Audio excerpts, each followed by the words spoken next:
Richo, I think the reason people choose comfort food a lot is convenience. It's convenient if it's easy, and mac and cheese is certainly that, but I want to show you how to add more nutrition very easily and a few little tricks to just make it more gourmet and decadent. Now, first up, I'm gonna get you to do a little job.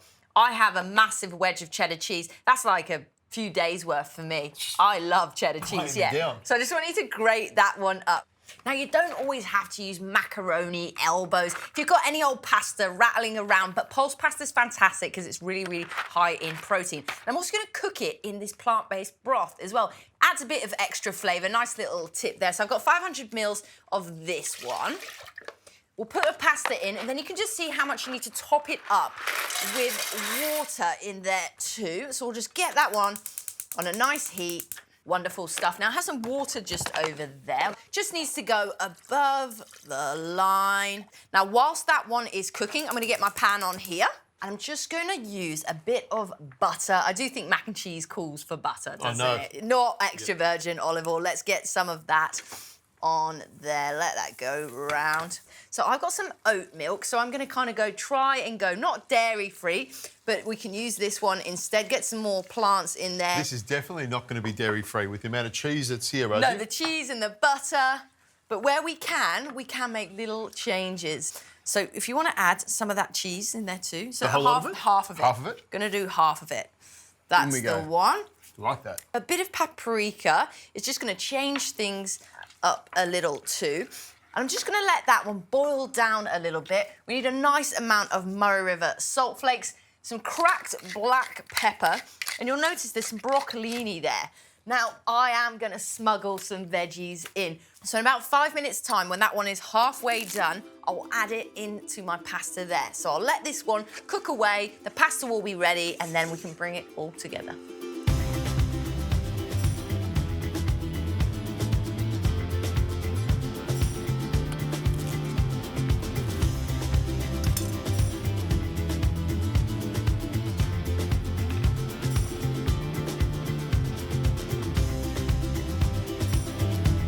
Pass me some of that spinach. Look at this iron-rich raw spinach, one of my favourite ingredients. So I'm just going to put that into the sauce, and that lovely heat and liquid will just wilt it down. And again, this is another cheeky way of adding some extra veggies in there, hence the green mac and cheese, some parsley as well. Wonderful stuff. And I've got my broccolini just boiling away with the pasta. There we go, lovely stuff. Now, I think that's probably about ready now, so we'll get that off the heat. And it's really, you can be as messy as you want. Lots of flavour going on there. Loads of flavour going on. Make sure we got all of that. Now, I'm just going to mix it around first because I'm going to have that cheese just on the top. I know you are ready.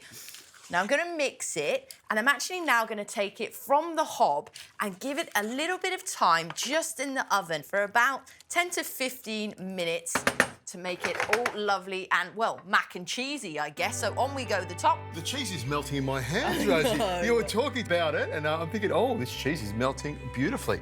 Great looking dish, really simple. Really simple. And it's really easy, no mucking around, just throw it in and off you go. That's it, made so much more simple because I'm using this Ingenio pan, and I really think handily is you can have it on the hob, take it off, and then you can put it in the oven and your handle is nice and safe. Want to take it out, you just put it back on. So into the oven we go so we can use this fantastic little bit of equipment. Very handy, Rosie.